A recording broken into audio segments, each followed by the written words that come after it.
नमो नमः। जयतु संस्कृतं जयतु भारतं।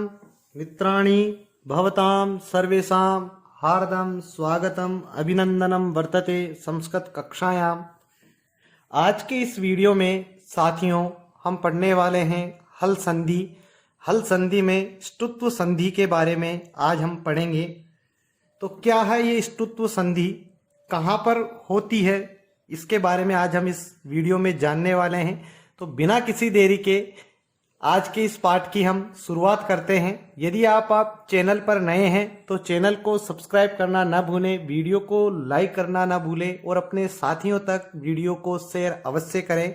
तो आइए हम शुरुआत करते हैं आज के हमारे पाठ की ष्टुत्व संधि। तो जैसा कि आप जानते हैं कि यह ष्टुत्व संधि व्यंजन संधि में ही पढ़ाई जाती है, व्यंजन संधि का ही एक भाग है।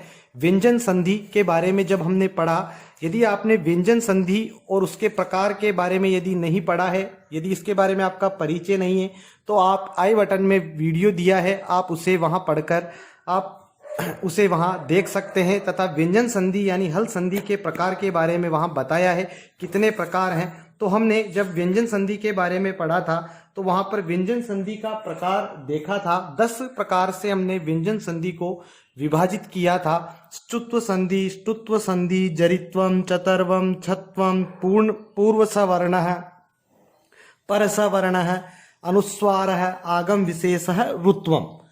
तो इस प्रकार से हमने 10 भेद व्यंजन संधि के जाने थे।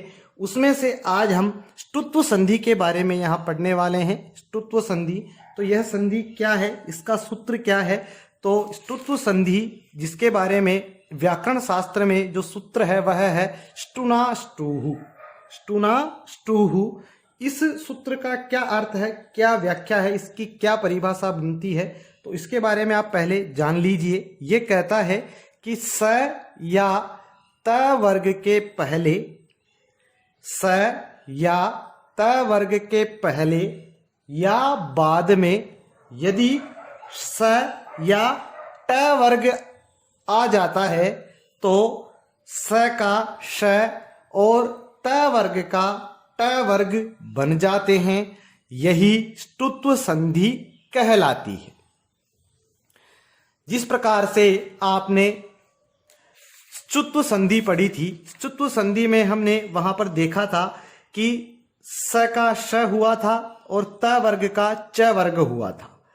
इसी प्रकार यहां पर आप देखेंगे कि स का श होगा, मूर्धन्य शकार होगा दंत सकार की जगह, और त का त वर्ग का ट वर्ग हो जाएगा। यानी त वर्ग में 5 वर्ण होते हैं, इन 5 वर्णों की जगह है ट वर्ग के 5 वर्ण होंगे। अब यहां पर किस प्रकार से होंगे, यह कह रहा है कि स या त वर्ग के या तो पहले हो या बाद में हो, यानी पहले पद का अंतिम वर्ण हो सकता है या द्वितीय पद का प्रथम वर्ण होना चाहिए। इन दोनों में से एक परिस्थिति यहां पर आगे पीछे किधर भी यह वर्ग रह सकता है। तो इसे आप एक दोहे के माध्यम से समझिए। एक दोहा मैं आपके सामने प्रस्तुत करता हूं, इसके माध्यम से आप इसे समझने की कोशिश कीजिए, फिर हम इनको उदाहरण के द्वारा इनको स्पष्ट करेंगे। तो हमारा यहाँ पर दोहा है, स त वर्ग के परे अग्र, स त वर्ग के परे अग्र, यदि स ट वर्ग आ जाए, स का श त वर्ग का ट ही वर्ग बन जाए। तो यहां पर आप इसे कुछ उदाहरणों के द्वारा हम यहां पर इनको स्पष्ट करते हैं। तो आपके सामने कुछ उदाहरण हैं। पहला उदाहरण है, आप देखेंगे, रामस धन षष्टः, रामस धन षष्टः। तो यहां पर हमारा जो नियम है, प्रक्रिया है, वह यह बता रही है, क्या कह रही है, स या त वर्ग के पहले या बाद में श या ट वर्ग आ जाए। तो हम यहां देखेंगे कि हमारे प्रथम पद का जो अंतिम वर्ण है वह स है, और द्वितीय पद का जो प्रथम वर्ण है, द्वितीय पद है हमारा षष्ठ है। तो यहां पर जो प्रथम वर्ण है द्वितीय पद का वह है श, यानी स वर्ग आ रहा है बाद में। तो स का स हो जाता है, यानी अब हम इस दंत सकार का मूर्धन्य सकार जो हमारा है इसे हम सकार यहां पर कर देंगे तो रूप हमारा बनेगा रामषष्ठः। रामषष्ठः। इसी प्रकार दूसरा उदाहरण आप यहां देखेंगे। दूसरा उदाहरण यहां पर आप देखेंगे वह है पेश धन ता। पेश धन ता।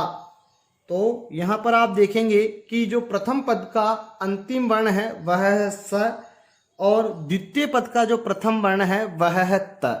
तो यहां पर हम देखेंगे द्वितीय पद का जो प्रथम वर्ण है वह त है और त का हम ट वर्ग करेंगे तो त के स्थान पर हम यहां पर ट ऐसा रखेंगे तो यहां पर रूप बनेगा पेष्टा। इसी प्रकार आगे का उदाहरण आप देख सकते हैं। आगे है कृष्ण धन न। तो यहां पर देखेंगे कि स के बाद न आ रहा है। वह न त वर्ग का अंतिम वर्ण है न, तो इसके स्थान पर हम त वर्ग के स्थान पर ट वर्ग करना है तो ट वर्ग का अंतिम वर्ण होगा न। तो न के नाम स्थान पर हो जाएगा न तो रूप बनेगा कृष्ण। इसी प्रकार आप देख सकते हैं अगला उदाहरण है तत् धन टीका। तो यहां पर भी वही परिस्थिति है। तो त के स्थान पर प्रथम पद का जो अंतिम वर्ण है त, इसके स्थान पर हम त के स्थान पर ट कर देंगे तो रूप बनेगा हमारा तट्टीका। तट्टीका। उसके बाद दूसरा उदाहरण आप देख सकते हैं। आगे है उद्धन डीनः। उद्धन डीनः। तो यहां पर आप देखेंगे कि द के स्थान पर ड कर दिया जाएगा क्योंकि त वर्ग का तीसरा वर्ण द है और ट वर्ग का तीसरा वर्ण ड है। तो यहां पर द के स्थान पर ड रखेंगे तो रूप हमारा बनेगा उड्डीनः। उड्डीनः। तो यहां पर आप इसे इस प्रकार से समझ सकते हैं। इस सारणी के द्वारा आप इसे समझें।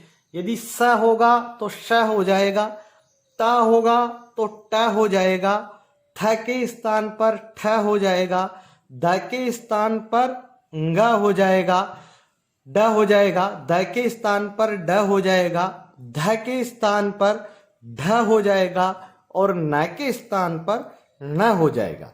बस इतना सा ही हमें यहाँ पर याद रखना है और इस प्रकार संस्कृत की ष्टुत्व संधि को किया जाता है। निश्चित रूप से आपको ये उदाहरण समझने में आए होंगे।